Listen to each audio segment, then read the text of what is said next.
प्रेक्षक नमस्कार। आज मराठी भाषा दिन। या मराठी भाषा दिनाच्या निमित्ताने तमाम प्रेक्षकांना आपला आवाज परिवाराच्या वतीने खूप खूप शुभेच्छा। जिल्हा परिषद पंचायत समितीच्या निवडणुकीची रणधुमाळी संपली। सगळ्याच राजकीय पक्षांनी आपापल्या परीने जोरदारपणे प्रयत्न केला।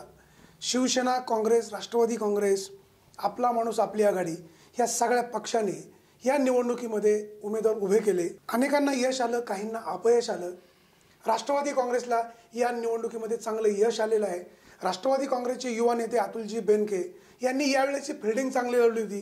त्यांना या निवडणुकीमध्ये यश येण्यासाठी काही अंशी राष्ट्रवादी युवक काँग्रेसचाही मोठ्या प्रमाणात फायदा झाला। सुरेश भाऊ वाजगे यांनी गावोगावी युवक काँग्रेसच्या खूप शाखा उघडल्या। या शाखांमुळे राष्ट्रवादी काँग्रेसची ताकद तालुक्यामध्ये वाढली आणि आज राष्ट्रवादी काँग्रेसचे जे त्यांना यश आलेलं आहे, जास्त ठिकाणी त्यांना जो विजय मिळालेला आहे, त्याच्यामध्ये सुरेश भाऊंचाही मोठ्या प्रमाणामध्ये खारीचा वाटा पण आहे। सुरेश भाऊ, आजच्या या चर्चेमध्ये आपलं स्वागत आहे। सुरेश भाऊ, जिल्हा परिषद पंचायत समितीच्या निवडणुकीमध्ये मागच्या वेळेला तुम्हाला झेडपीच्या अवघ्या 2 जागा मिळाल्या होत्या। या वेळेला तुमच्या 2 जागा वाढल्या।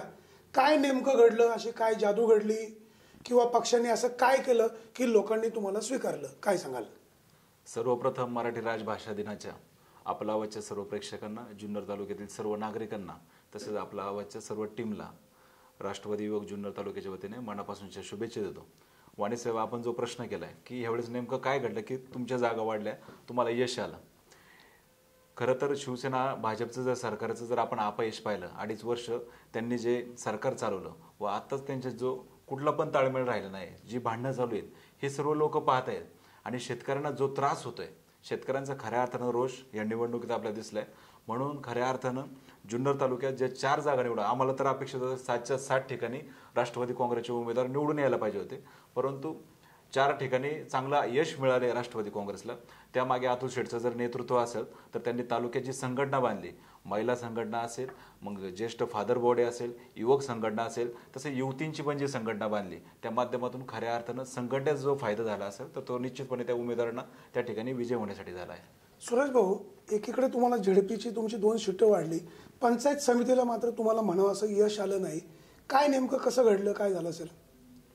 पंचायत समिती जर साहेब सांगायचं झालं तर आपण त्या ठिकाणी फक्त एका सीटने कमी आहे। शिवसेनेला तर त्या ठिकाणी 7 असेल तर राष्ट्रवादी काँग्रेस त्या ठिकाणी 6 ठिकाणी विजय आहे। नाही, तुम्ही एका सीटनी मागे आहे, त्याचबरोबर तुम्ही एका मताने पिंपळवणीमध्ये पुढे आहात, म्हणजे तसा तुमचा त्या ठिकाणी पराभव आहे। शेवटी पण एक मत का होईना ते विजयाला कारणीभूत असतं। शरदराव एका मताने विजयी पण झालेले आहेत। तुम्ही पंचायत समितीला पुन्हा मागे का राहिलात? पंचायत समितीची सत्ता मागच्या वेळेला शिवसेनेने तुमच्याकडनं हिसकावून घेतली, आता पुन्हा शिवसेना ती सत्ता त्यांच्याकडे ठेवते, तुम्हाला अपयश का आलं? खरं तर साहेब, एक मत जरी ते लाख मोलाचं तुम्ही जे म्हणला, ते एकच मत फक्त आमच्यासाठी लाख मोलाचं नाही, आम्हाला सर्व मतं ती लाख मोलाचीच आहेत। कारण लेंडे साहेबांना जे मतदान झालं त्या दिवशी आम्ही लेंडे साहेबांचं पण त्या ठिकाणी ज्यानंतर ज्यावेळेस निकाल घोषित झाला त्यानंतर त्यांचं विजय यांची त्यांच्या चेहऱ्यावर कुठलीच भावना नव्हती, परंतु समोरचा उमेदवार एकमताने पराभूत झालाय त्याचा विचार लेंडे साहेब करत होते। ते एक वेगळं व्यक्तिमत्व आहे, म्हणून तर लेंडे साहेबांबद्दल प्रत्येक माणसाला त्या ठिकाणी अनेक जण देव पाण्यात घालून बसले होते, असं ती निवडणूक झाली, परंतु त्यात लेंडे साहेबांचा विजय झाला।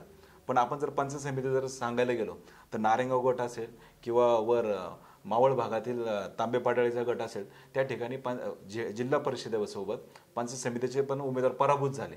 तो फटका फार मोठा पक्षाला बसला, नाहीतर एका जरी गटात त्या ठिकाणी पंचायत समितीचे जर 2 उमेदवार निवडून आले सुरेश भाऊ, तुम्ही एकीकडे सांगता आम्हाला चांगलं यश पण मिळालं, पिंपळवंडी गणामध्ये तुम्हाला उमेदवार मिळत नव्हता, तुम्ही एका कार्यकर्त्याच्या घरी गेले, त्यांच्या घरच्यांना कन्व्हिन्स करण्याचा प्रयत्न केला, नंतर पुढे काय घडलं? पोलीस स्टेशनला गुन्हे दाखल झाले, हा काय प्रकार आहे? म्हणजे हे तुम्हाला शोभतंय का? पिंपळवंडी गटात साहेब असं काही प्रकार घडला नव्हता। जे पोलीस स्टेशनला खोटी फिर्याद दाखल झाली?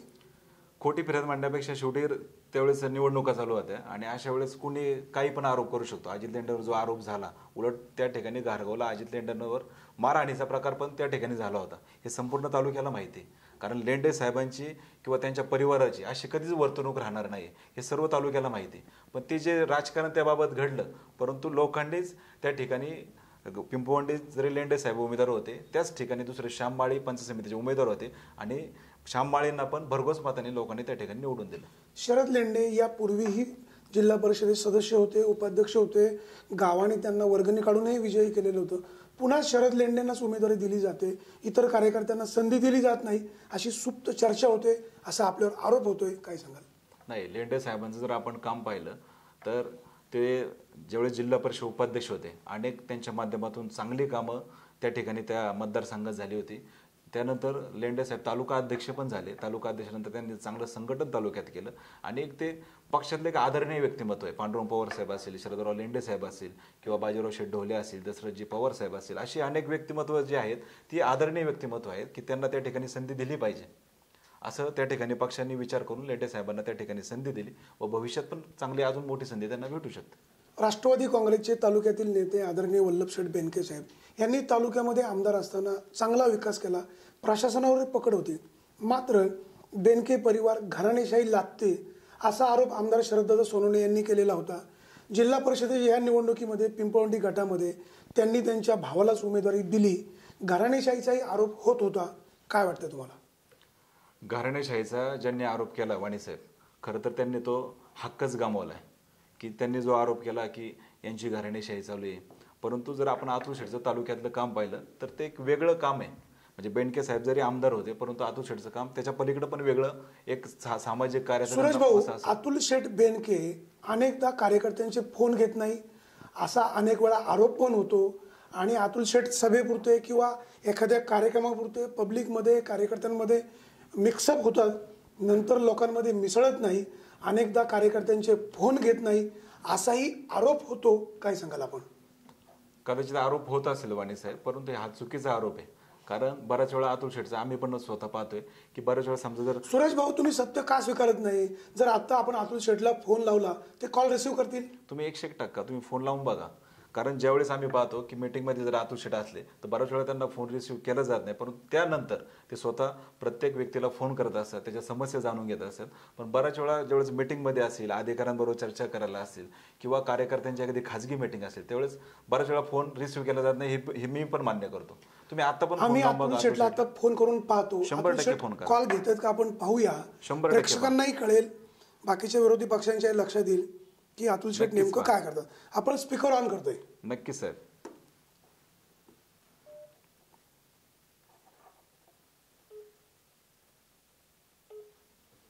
कॉल आपण केलेला आहे, रिंग वाजते. पाहूया बेनके साहेब कॉल उचलतात का. हॅलो, तुमचं म्हणणं खरं ठरलं, बेनके साहेबांनी कॉल उचललेला आहे. बेनके साहेब नमस्कार, मी सुरेश वाणी आपला आवाजमधून बोलतो. आम्ही आता सुरेश भाऊंची मुलाखत घेत आहोत. अनेकदा आपल्यावर असा आरोप होतोय की अतुल शेठ बेनके अनेकदा कॉल रिसिव्ह करत नाही, कार्यकर्त्यांची नाराजी आहे. आपण कॉल रिसिव्ह केल्याबद्दल धन्यवाद. बेनके साहेब, आपल्यावर जो आरोप होतोय याविषयी आपण काय सांगाल? आता याला काही लोकांना काही मुद्दाच राहिला नाही आरोप करण्यासारखं. अनेक कामं तालुक्यामध्ये खूप मोठ्या प्रमाणामध्ये पेंडिंग आहेत. जे बेनके साहेबांचे विकासाला गती होती ती आता प्राप्त होत नाही. तर स्वतःचा अपयश घालण्यासाठी असे काही खोटे नाटे आरोप कोणतरी करत असतो. एखादा फोन आला, समजा मी कार्यक्रमात असतो, उचलला गेला नाही, पण ते मी कॉल बॅक करतो, सगळ्या गोष्टी आहेत. पण आता ते असं काहीतरी आरोप करायचं म्हणून करतं, असं अजिबात काही नाही. बेनके साहेब, आपण कॉल रिसिव्ह केल्याबद्दल मनपूर्वक धन्यवाद, आभारी आहे. धन्यवाद. आणि अजून एक गोष्ट, हा साहेब, आज जागतिक महाराष्ट्र दिन आहे. मराठी माणसाचा अभिमानाचा आजचा दिवस आहे. फक्त आजचा दिवस म्हणूनच मराठी भाषेचा आम्ही अभिमान बाळगत नाही, तर कायमस्वरूपी मी या मराठी मातीत जन्माला आलो याचा अभिमान प्रत्येक माणसाला आहे. मराठीचा राजा छत्रपती शिवाजी महाराज यांनी जगाला एक दिशा दाखवली. अशा राजाचा या पुत्राचा माझ्या जुन्नर तालुक्यामध्ये जन्म झाला याचा आनंद आणि अभिमान आम्हाला मोठ्या मनामध्ये आहे. आपल्या सर्व तमाम नागरिकांना, वाणी साहेब तुम्हाला पण, आपल्या टीमला मनापासून या मराठी दिनाच्या हार्दिक शुभेच्छा. बेनके साहेब, आपण दिलेल्या शुभेच्छा आमच्यापर्यंत पोहोचल्या. खूप खूप धन्यवाद, आभारी आहे. थँक्यू. सुरेश भाऊ, बेनके साहेबांनी कॉल रिसिव्ह केला, आपण त्यांना मनापासून धन्यवाद देऊ. अशाच प्रकारे भविष्य काळामध्ये जर ते जनतेच्या संपर्कात राहिले तर त्यांना यश येईल, अशा शुभेच्छा देऊ. ओतूरला जिल्हा परिषदेच्या ह्या प्रचाराच्या दरम्यान राज्याचे माजी मुख्यमंत्री अजितदादा पवार यांची सभा झाली. अजितदादांनी त्या ठिकाणी जाहीर सांगितलं की बाजार समितीमध्ये तुमची जी शिवसेनेबरोबर युती आहे ही युती तोडा. हा निर्णय कधी होईल? नाही, हा शेवटी हा निर्णय जो आहे तो वरिष्ठ पातळीवरचा निर्णय आहे. हा पक्ष पातळीवरचा निर्णय आहे. अजितदादांनी जे सांगितलंय ते योग्य आहे का स्थानिक पातळीवर अशा ऍडजस्टमेंट करावे लागतात, काय सांगायला? नाही, ऍडजस्टमेंट म्हणण्यापेक्षा वाणी साहेब, ते जरी त्यांच्या दृष्टीने योग्य असेल तर ते निश्चितपणाने होऊ शकतं. जुन्नर तालुक्यामध्ये काँग्रेस पक्षाने या वेळेला 3 ठिकाणी उमेदवार उभे केले. त्यांना फारसं यश आलं नाही. पंचायत समितीला एका ठिकाणी यश आलं. कसं पाहता, काय सांगाल आपण? खरं तर काँग्रेसने जे उमेदवार दिले होते, परंतु खरं तर काँग्रेसने आत्मपरीक्षण करायला पाहिजे होतं की आपण त्या ठिकाणी उमेदवार देऊन निश्चितपणे आपले विजय होतील का, की आपण फक्त की कारखान्याचं हे पाहून, म्हणजे आदरणीय सतीश दादांनी पण कारखान्याचं आतापर्यंत जे कारखान्याचं काम शेतकऱ्यांनी कारखाना चांगला चालवलेला आहेच आहे, चांगलं चालवलं. नाही मग तुम्ही काय म्हणजे काँग्रेसने उमेदवार उभे करायला नव्हते पाहिजे का आत्मचिंतन करून उभे करायला पाहिजे होते? नाही, किंवा पूर्ण संघटन करून मग काँग्रेसने उमेदवार दिले पाहिजे होते, कारण काँग्रेसचं संघटन तालुक्यात कुठंच राहिलं नव्हतं. आणि तरी पण त्यांनी ज्या ठिकाणी उमेदवार दिले, सावरगाव धालेवाडीगड तर हा त्यांचा घरचा मतदारसंघ आहे, परंतु त्या ठिकाणी पण त्यांना पराभूत व्हायला लागलं. त्यांच्यावरती नामुष्कीची वेळ आली. सुरेश भाऊ, निवडणुकीमध्ये यश अपयश असतं. भविष्य काळामध्ये काँग्रेसला यश येईल अशा आपण शुभेच्छा देऊ. ह्या निवडणुकीच्या दरम्यान राष्ट्रवादी काँग्रेसचे अनेक वजनदार कार्यकर्ते काँग्रेसमध्ये गेले, काय सांगाल आपण? जे काँग्रेसमध्ये नेते गेले, खरं तर काळू शेळकंदे असतील, जे तिकिटासाठी गेले, प्रदीप थोरवे पण गेले. प्रदीप थोरवेंचं वाणीसाहेब असं झालं की प्रदीप थोरवेंना राष्ट्रवादीने उमेदवारी जाहीर केली होती. त्या अगोदर पण प्रदीप थोरवेंना जुन्नर तालुक्याचं अध्यक्षपद राष्ट्रवादी युवक काँग्रेसचं अतुल शेट्टी दिलं होतं.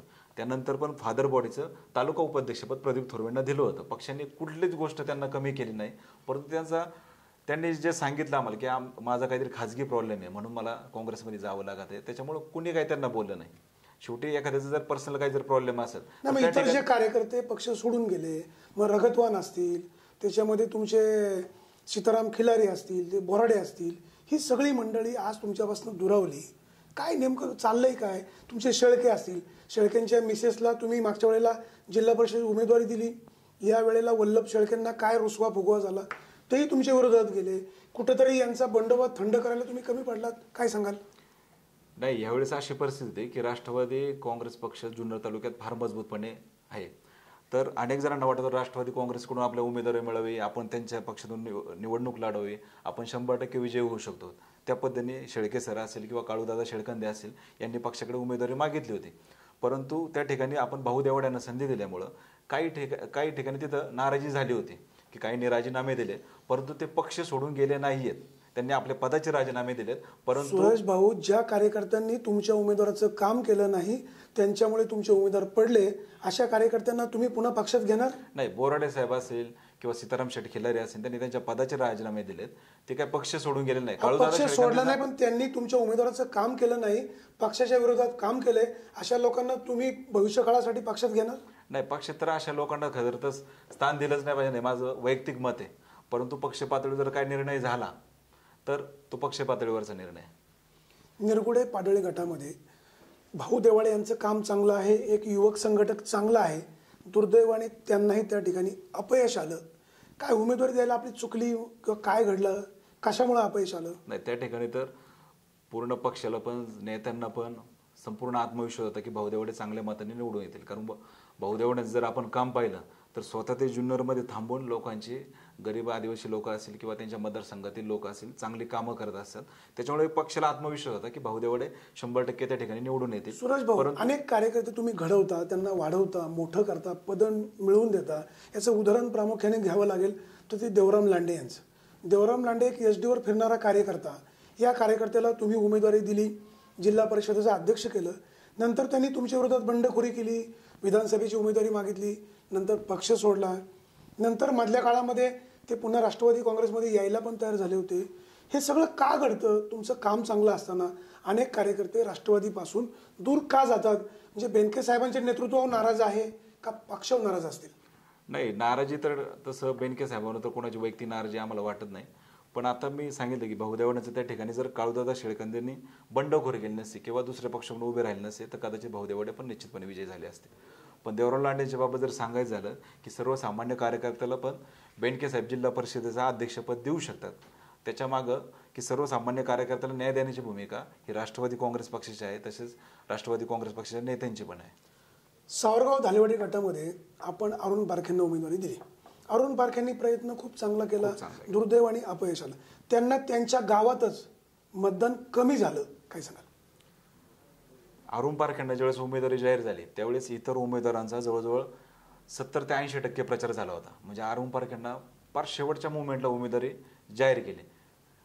प्रदीप शेठचं म्हणजे खऱ्या अर्थानं मी इथं सर्वांसमोर सांगतो की प्रदीप शेठला नेत्यांनी शब्द दिला होता, अतुल शेठने पण शब्द दिला होता की तुम्ही जिल्हा परिषदेच्या उमेदवारासाठी सर्व गावात जाऊन काम करा. त्या दृष्टीने प्रदीप शेठने काम पण चालू केलं होतं. परंतु काही त्यांच्या वैयक्तिक कारणामुळे ते काँग्रेसमध्ये गेले. त्यानंतर अरुण पारखेंना उमेदवारी देऊन पण अरुण पारखेंनी त्या ठिकाणी चांगलं मतदान 5,600 मतदान त्या मतदारसंघात घेतलंय. राष्ट्रवादी काँग्रेस तालुक्यात मजबूत होते. अतुल बेनके यांचं काम चांगलं आहे. जिल्हा परिषदेमध्ये आम्हाला मिळालेले यश निश्चित आमच्यासाठी चांगलंच आहे असा दावा सूरज भाऊ करतायत. हा प्रश्नांचा बडीमार या पुढे सुरू राहणार आहे. आपण घेऊया एक छोटासा ब्रेक. कुठेही जाऊ नका, पाहत राहा आपला आवाज.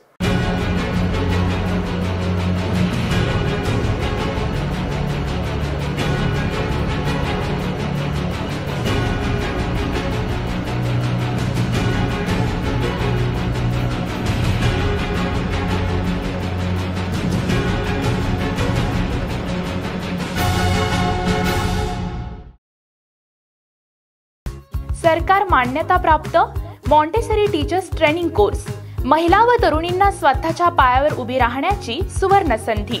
आजच आपला प्रवेश निश्चित करा. संपर्क संचालिका वंदना परदेशी, मोबाईल नंबर 7709 59 69 01, पत्ता आई बंगला HP गॅस गोडाऊन शेजारी, बोडके नगर, जुन्नर.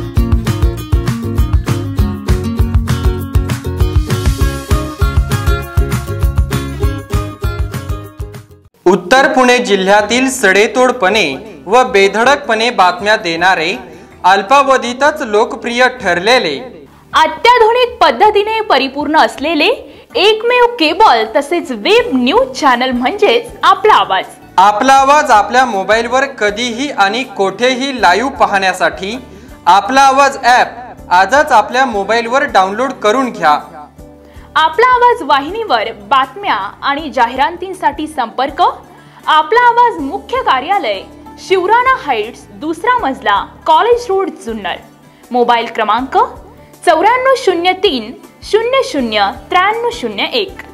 विभागीय कार्यालय विश्वमंगल सोसायटी, शॉप नंबर 5, ग्रामीण रुग्णालया शेजारी, नारायणगाव. मोबाईल क्रमांक 9860 20 80 33.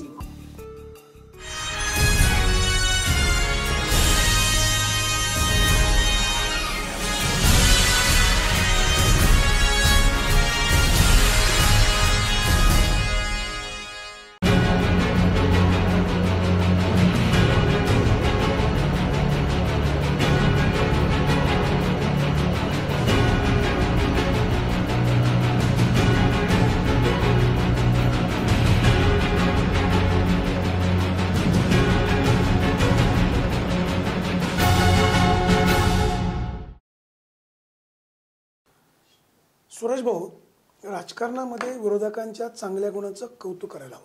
जुन्नरचे आमदार शरददादा सोनवणे यांना राजकारणामध्ये कोणीही गुरु नाही, सत्तेमध्येही त्यांचं कोणी असं नाही महत्त्वाचं कोणी. भांडणं करून, स्ट्रगल करून, विनंती करून ते तालुक्याचा विकास करतायत. त्यांच्या कामाविषयी आपण काय सांगाल? ज्यावेळेस दादा खरं तर आमदार नव्हते, परंतु त्यांचं जर सामाजिक जर आपण कार्य पाहिलं किंवा लग्न सोहळे असतील किंवा बाकीचे सामाजिक त्यांनी जी कामं केली खरोखर चांगली आहेत. त्याच्याबद्दल स्वतः अतुल शेठ पण आम्हाला सांगत असत की ती सामाजिक कार्य आपण पण त्या ठिकाणी चांगली केली पाहिजे आणि आपण पण करत आहोत.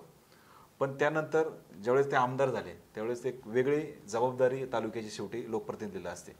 परंतु ती जबाबदारी त्यांनी पेलताना मनसेकडून त्यांनी निवडणूक लढवली, मनसेकडून ते विजयी झाले. परंतु त्यानंतर त्यांनी मनसेचं कुठलंही संघटन केलं नाही, मनसेचा पदाधिकारी कुठेही तालुक्यात नेमले नाही. मनसेचं संघटन न करता त्यांनी दुसराच नवीन तो पक्ष जो काढला, आपला माणूस आपली आघाडी, खरं तर ते कुठेतरी दिशाहीन झाल्यासारखं त्यांचं एक ठिकाणी काम वाटते. कारण जर बेंडके साहेबांचा प्रशासनावर जर वचक पाहिला तर तो एक वेगळ्या प्रकारचा एक आदर्शयुक्त भीती प्रशासनाच्या बाबत होती. कारण बऱ्याच वेळा बेंडके साहेबांनी फोन केला तर त्या ठिकाणी तुमचं 100% काम झालेलं असायचं. परंतु आज जर अधिकाऱ्यांना मारहाणीपर्यंत जर प्रकार घडतोय तर खऱ्या अर्थाने ही शोकांतिक आहे. सुरेश भाऊ, जिल्हा परिषद पंचायत समितीच्या निवडणुकीमध्ये तुम्हाला खरोखर चांगलं यश आलेलं आहे, काही ठिकाणी तुम्हाला अपयश पण आलं. नारायणगाव गटामध्ये राजश्रीताई बोरकर अतिशय चांगल्या कार्यकर्त्या, त्यांचं संघटन चांगलं आहे. बेनके परिवाराने संपूर्ण ताकद पणाला लावली, तरीही राजश्रीताई बोरकर यांचा पराभव झाला. काय सांगाल तुम्ही, पराभव कशामुळे झाला असेल, याचे ॲनालिसिस काय कराल? खरं तर बोरकरताईंना पण फार शेवटच्या मुवमेंटला उमेदवारी मिळाली होती. तोपर्यंत सेनेचा पण बराचसा प्रचार. खरं तर सेनेला जर त्या ठिकाणी स्थानिक उमेदवार भेटल्यामुळं त्यांनी आशाताईंना त्या ठिकाणी संधी देऊन, आणि खरं तर आशाताईंचं जर आपण पाहिलं तर ते शेवटी जुन्नर तालुक्यात राजश्रीताई बोरकर यांचं काम चांगलं असतानाही खूप चांगलं, त्यांची उमेदवारी एवढ्या उशिरा जाहीर का केली? नाही, वाणीसाहेब पक्षाकडून अनेक जण इच्छुक होते त्या ठिकाणी. राष्ट्रवादी काँग्रेस पक्षाकडून अनेक जण इच्छुक असल्यामुळं ती उमेदवारी शेवटच्या मुवमेंटला जाहीर करायला लागली. कारण त्या ठिकाणी जर आपण पाहिलं तर बोरकरताईंचं महिला बचत गटाचं काम जर असेल किंवा सामाजिक त्यांची कामं असेल, खरोखर खूप चांगली कामं आहे, किंवा त्यांची संघटना पण फार त्या ठिकाणी चांगली. पण तरी पण त्यांनी 9,500 मतदान घेऊन आशाताईंना पण एक चांगली लढत दिली. ताईंना पण मनापासूनच्या शुभेच्छा देतो. राजश्रीताई निकालानंतर आमच्याशी बोलताना म्हणाल्या की माझं काम कोणी केलं नाही, मला माहीत आहे, ही बोलण्याची वेळ नाही. त्यांच्या बोलण्याचा रोग काय असू शकतो? नाही, त्यांच्या बोलण्याचा रोग हात्यांनाच खरं तर विचारला पाहिजे. कारण तुम्हाला काय वाटतं? नाही, एक लक्षात घ्या, मागच्या विधानसभेला राजश्रीताई बोरकर यांनी अतुल बेनके यांचं काम केलं नाही, त्या काहीतरी आजारी होत्या. मग कदाचित बेनकेंबद्दल ज्यांना, अतुल शेठ बेनके यांच्याबद्दल ज्यांना अतिप्रेम आहे किंवा जवळचे कार्यकर्ते आहेत, कदाचित त्यांनीही काम बोरकरताईंचं केलं नसेल, असा फटका त्यांना बसू शकतो. नाही, असं तर कुठं काय घडलं नाही. कारण अतुल शेठचा तुम्ही जर म्हणत असाल तर त्या प्रेमीपैकी मी पण एक मोठा प्रेमी आहे. तसं जर काय असेल तर मी तुम्हाला, राजश्रीताई बोरकर यांनी अतुल बेनकेंचं काम केलं नाही, हे वास्तव आहे. नाही, हे वास्तव म्हणण्यापेक्षा तुम्हीच आता सांगितलं की ते आजारी होते. तुम्हाला माहित नाही? नाही, ते आजारी होते, तुम्हीच आता सांगितलं वाणी साहेब. नाही, आम्ही सांगतो इथपर्यंत ठीक आहे, परंतु अतुल शेठ बेनके यांचं काम कोणी केलं नाही हे तुम्हाला माहित नाही? नाही, आता कोणाला दोष देण्यापेक्षा शेवटी एक बेरजेचं राजकारण अतुल शेठ करत आहे. प्रत्येकाला त्या ठिकाणी न्याय संधी देऊन तालुक्यात परत राष्ट्रवादी काँग्रेस पक्षाची संघटना कशी अजून मजबूत होईल, कशी अजून आपल्याकडे लोक वाढले जातील, म्हणून तर आता राष्ट्रवादी, जर तुम्ही मतदान पाहिलं तालुक्यातील 1 नंबरचं मतदार जवळजवळ 63,500 मतदान राष्ट्रवादी काँग्रेस पक्षाला झाले. आणि हे ग्रामीण भागाचं मतदान, त्यात जर आपण जुन्नर नगरपालिकेचे जर मतदान ऍड केलं तर ते जवळजवळ 70,000 पर्यंत मतदान होते. म्हणजे जे 70,000 जे मतदान हक्काचं आहे. तुमचं म्हणणं ठीक आहे, परंतु प्रत्येक वेळेची निवडणूक वेगवेगळी असते. लोक ती निवडणूक डोळ्यासमोर ठेवून मतदान करत असतात. 2012ला असाच प्रकार घडला होता की मतदान राष्ट्रवादी काँग्रेसला एकूण बेरजे जास्त झालं, मात्र विधानसभेला अतुल बेनके यांचा पराभव झाला. आज अतुल बेनके यांचं काम चांगलं आहे, भविष्य काळात कदाचित त्यांना यश पण येईल, परंतु आज तालुक्यामध्ये संघटना ज्या पद्धतीनं मजबूत करायला पाहिजे होती तशा पद्धतीनं दिसत नाही. आजही संजय काळे, अतुल बेनके किंवा इतर मंडळींमध्ये थोडासा दुरावा दिसतोय. तुमच्या पक्षाचे अध्यक्ष पांडुरंगजी पवार आज ज्या वेळेला एखाद्या चांगल्या कामाचं प्रेझेंटेशन करताना ते असं म्हणतात, आदरणीय नेते अजित पवार, आदरणीय वळसे पाटील, मग वल्लभशेठ बेनके यांचं नाव घेतात. म्हणजे वल्लभशेठ बेनके यांचं नाव 3ऱ्या क्रमांकावर का घेतात? वळसे पाटलांची त्यांची जास्त जवळीक का? नाही, ज्यावेळेस 14 गावं आंबेगाव तालुक्याला त्यावेळेस जॉईंट होती, त्यावेळेस वळसे पाटील साहेब त्या 14 गावचं नेतृत्व करत होते. म्हणून पवार साहेबांशी त्या माध्यमातून त्यांची जवळीक आहे. पण जर आपण पाहिलं, शेवटी पवार साहेबांचं पहिलं नाव येणार, अजितदादांचं नाव येणार, हा प्रोटोकॉल आहे शेवटी पक्षाचा. त्यानुसार पण अनेक कार्यकर्त्यांना असं वाटतं की बेनके साहेबांचं नाव हे शेवटी घेतात, म्हणजे यांना काय बेनके साहेबांचा एक राग आहे का, नेमकं त्यांना काय प्रेझेंट करायचं असतं, याचं कन्फ्युजन पण तयार होतं. असं काही राग नाहीये, कारण पांडुरंग पवार साहेब एक वेगळं व्यक्ती. एक चर्चा होती लेंडे साहेब मागच्या वेळेला पांडुरंग पवार निवडून आले, त्याच्यानंतर पुन्हा उभे राहिले, त्यावेळेस पांडुरंग पवारांचा जो पराभव झाला त्यात बेनकेंचा हात होता, अशी एक चर्चा पण होत होती. नाही, स्वतःचं कसं आहे, शेवटी स्वतःचा अपयश झाकण्यासाठी लोक असं काही पण आरोप करतात आणि मिसअंडरस्टँडिंग यांच्यामध्ये कसं राहील हे पाहत असतात. परंतु आता पवार साहेब असेल किंवा अतुल शेठ असेल किंवा बेनके साहेब असेल, ज्यावेळेस कुठला निर्णय घ्यायचा असेल, अतुल शेठला पण जर कुठला निर्णय घ्यायचा असेल तर ते पवार साहेबांना त्या ठिकाणी बोलून, बंगल्यावर बोलून त्या ठिकाणी चर्चा करून निर्णय घेत असतात. कारण शेवटी ते ज्येष्ठ आहेत. आणि बेनके साहेबांचं जर आपण जर पाहिलं तर जेवढी ज्येष्ठ मंडळी, तर ती एकनिष्ठ म्हणून पण आज राष्ट्रवादी काँग्रेसची बांधील आहे. जिल्हा परिषद पंचायत समितीच्या निवडणुकीमध्ये 3 गटांमध्ये तुम्हाला अपयश आलं. भविष्य काळामध्ये या गटाची बांधणी कशी कराल, काय नियोजन राहील? मीना खोऱ्यात खरं तर राष्ट्रवादी काँग्रेसला अपयश आलंय हे मी मान्य करतो. त्याच ठिकाणी तुमच्या अनेक कार्यकर्त्यांनी तुमची कामं नाही केली. तुम्ही यांना काय भविष्य काळामध्ये त्यांची पदं काढून घेणार, संघटना वेगळ्या पद्धतीने बांधणार का, त्यांना त्याची काय शिक्षा करणार, ज्यांनी काही चांगलं काम केलं त्यांचं प्रमोशन करणार? नाही, शिक्षा करण्यापेक्षा वाणीसाहेब ज्या ठिकाणी आपण पराभूत झालोय त्या ठिकाणी कुणाला दोष देण्यापेक्षा त्या ठिकाणी अजून चांगल्याचं कसं संघटन होईल, त्या ठिकाणी अजून संघटना कशी मजबूत होईल किंवा अजून आपण लोकांपर्यंत कसं पोहोचू शकतो, त्यांच्या सर्वसामान्यांच्या छोट्या छोट्या समस्या असतात त्या कशा सोडवू शकतो, हे ते आपण संघटनेच्या माध्यमातून करणार आहोत. नरेंद्र मोदी साहेब यांनी 1000 आणि 500 रुपयाच्या नोटा चलनातनं रद्द केल्या. नंतर जे काय घडलं ते सगळ्यांनी पाहिलं. शेतकरी असेल, कामगार असेल, नोकरवर्ग असेल, सगळ्यांना खूप त्रास झाला. पवारसाहेब शेतकऱ्यांचे नेते शेतकऱ्यांसाठी फार लढताना कुठे दिसले नाही. भविष्य काळामध्ये ह्या सरकारच्या विरोधात आपल्या पक्षाची भूमिका काय राहील? नाही, लढताना दिसले नाही वाणीसाहेब. आता जानेवारी महिन्यात नोटाबंदीच्या विरोधात राष्ट्रवादी काँग्रेसचं संपूर्ण महाराष्ट्र राज्यात आंदोलन झालं. पवार साहेबांनी जो निर्णय घेतला, आजपर्यंत जेवढे पवार साहेबांचं जर आपण सामाजिक कार्य पाहिलं तर संपूर्ण शेतकऱ्यांच्या बाजूने आहे. त्यांचे आतापर्यंतचे जे निर्णय आहेत ते संपूर्ण शेतकरी हिताचे राहिलेत. आणि ज्यावेळेस नोटाबंदीचा जो परिणाम झाला तो खऱ्या अर्थानं ग्रामीण भागात सर्वसामान्य शेतकऱ्यांना पण तो फार मोठा फटका बसला. कारण आता कुठल्या शेतमालाला पण भाव नाही. आणि कॅशलेस जो व्यवहार मोदी साहेबांनी सांगितलं की जो कॅशलेस पद्धत झाली पाहिजे, परंतु आज आंबे हातवीसला जर आपण पाहिलं की त्यांना जुन्नरला शेवटी बँकेत यायला लागते. कसं काय तुम्ही कॅशलेस होऊ शकता ना? विधानसभेची निवडणूक 2.5-3 वर्षावर आलेली आहे. जुन्नर तालुक्यातून राष्ट्रवादी काँग्रेसची उमेदवारी जवळजवळ अतुल बेनके यांना मिळेल असं आपण गृहीत धरू. तुमचं प्लॅनिंग काय असेल? भविष्य काळाची रणनीती राष्ट्रवादी काँग्रेसची काय असेल?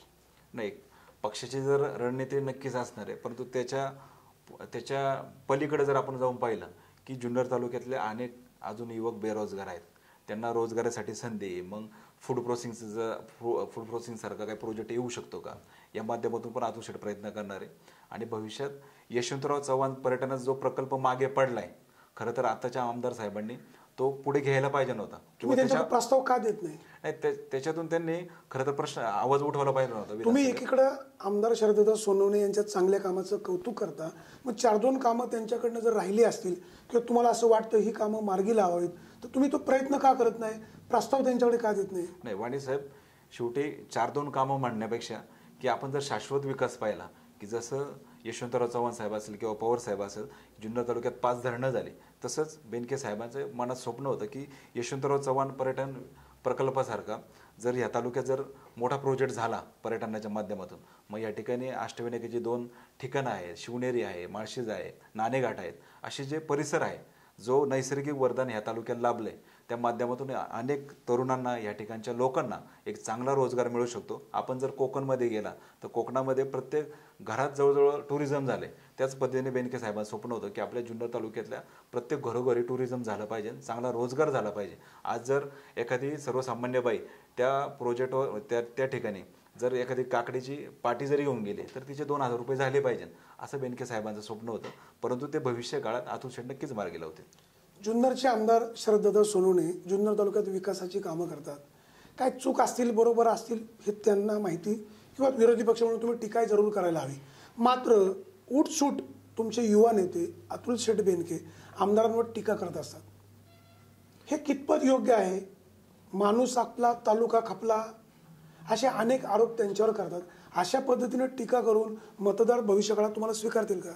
नाही, ही टीका अतुल शेठने करण्यापेक्षा कदाचित लोकांमध्ये पण कुठेतरी हा मेसेज गेला असेल की लोकांचीच हे सूरज वाजगे ज्या वेळेला राज्य सरकारमध्ये आमदार सोनवणे यांचं कुणीही तसं नाही, ते भाजपचे आमदार नाही, एवढं असतानाही एवढा मोठा ते निधी आणतात. शेवटी वास्तव स्वीकारलं पाहिजे. त्यांच्या चांगल्याच कार्याचं कौतुक पण व्हायला हवं. मात्र आमदारांचं जिथं चुकत असेल तिथं त्यांच्यावर टीका जरूर व्हायला हवी.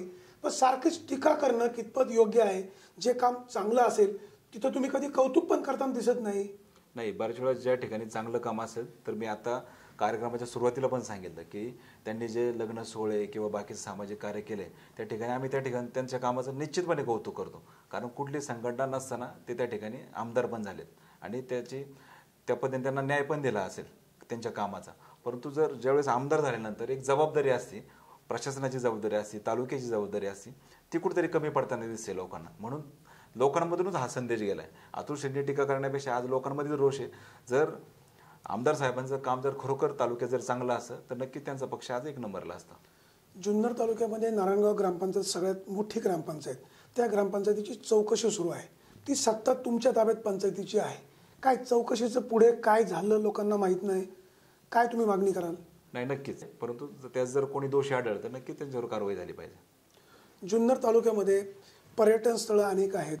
आमदार शरद सोनवणे म्हणाले, मी 27,000 तरुणांना नोकऱ्या लावील, मी रोपवे करील, अनेक प्रकल्प MIDC करील. मात्र यातलं कुठलेही प्रकल्प मार्गी लागलेले नाहीत. आपण राष्ट्रवादी काँग्रेसचे एक जबाबदार पदाधिकारी आहात, कसं पाहता? आमदार साहेबांनी जनतेची फसवणूक केली असं वाटतंय? निश्चितपणे. कारण त्यांनी त्यावेळेस जो जाहीरनामा होता त्यांचा की प्रत्येक ठिकाणी मी असं म्हणजे जो त्यांनी सांगितलं की रोपवे मी करेल किंवा पर्यटन प्रकल्पासाठी असं काम करेल, परंतु ते काम पुढे दिसत नाही. शेवटी रस्ते, पाणी किंवा लाईटची सोय हे प्रत्येक लोकप्रतिनिधीची जबाबदारी असेल. ते पद्धतीने प्रत्येक लोकप्रतिनिधी मग जिल्हा परिषद असेल, पंचायत समिती असेल, त्यांच्या माध्यमातून ते प्रयत्न करत असतात. परंतु त्याच्या पलीकडे जर आपण तालुक्याचा भविष्यकालीन विकास जर पाहिला तसं कुठं विकास करताना आमदार साहेब दिसत नाहीये. सुरेश भाऊ, ह्या जिल्हा परिषद पंचायत समितीच्या निवडणुकीमध्ये तुम्हाला चांगलं यश आलेलं आहे. तुम्ही कार्यकर्त्यांचे आभार कसे म्हणाल, काय सांगाल? जिल्हा परिषद आणि पंचायत समितीच्या निवडणुकीमध्ये ज्या कार्यकर्त्यांनी दिवस रात्र कष्ट घेऊन आपले उमेदवार विजयी केले व राष्ट्रवादी काँग्रेस पक्षाला घवघवीत यश मिळून आज राष्ट्रवादी काँग्रेस पक्ष जुन्नर तालुक्यात 1 नंबरचा झाला आहे, त्याबद्दल सर्व कार्यकर्त्यांचे मनापासून जे आभार मानतो. तसेच ज्या मतदारांनी राष्ट्रवादी काँग्रेस पक्षावर जो विश्वास टाकला आहे त्या मतदारांचे पण मनापासूनचे आभार मानतो. व असंच ऊर्जा, अशीच प्रेरणा 2019ला पण आपल्याला राष्ट्रवादी काँग्रेस पक्षाचा आमदार करायचं आहे. हीच प्रेरणा घेऊन आपल्याला काम करायचं आहे. त्याबद्दल सर्व कार्यकर्त्यांचे पुन्हा एकदा मनापासूनचे आभार मानतो. धन्यवाद. जुन्नर तालुक्यामध्ये भविष्यकाळामध्ये राष्ट्रवादी प्रगत झालेली दिसेल, राष्ट्रवादी काँग्रेसची ताकद वाढलेली दिसेल. ह्या जिल्हा परिषद पंचायत समिती निवडणुकीमध्ये राष्ट्रवादी काँग्रेसला यश आलेलं आहे. आमचं काम चांगलं आहे, आमच्यामध्ये कुठल्याही प्रकारचे मतभेद नाही. अतुल शेठ बेनके यांच्यावर जनतेचा विश्वास वाढतोय असा दावा सुरेश भाऊ वाजगे यांनी केलेला आहे. आपण सुरेश भाऊ यांना, त्यांच्या पक्षाला खूप खूप शुभेच्छा देऊ. भविष्य काळामध्ये हा पक्ष तालुक्यामध्ये नक्कीच यश मिळवेल अशाही शुभेच्छा देऊया. आपण कुठेही जाऊ नका, पाहत राहा आपला आवाज, हक तुमची, साथ आमची. धन्यवाद.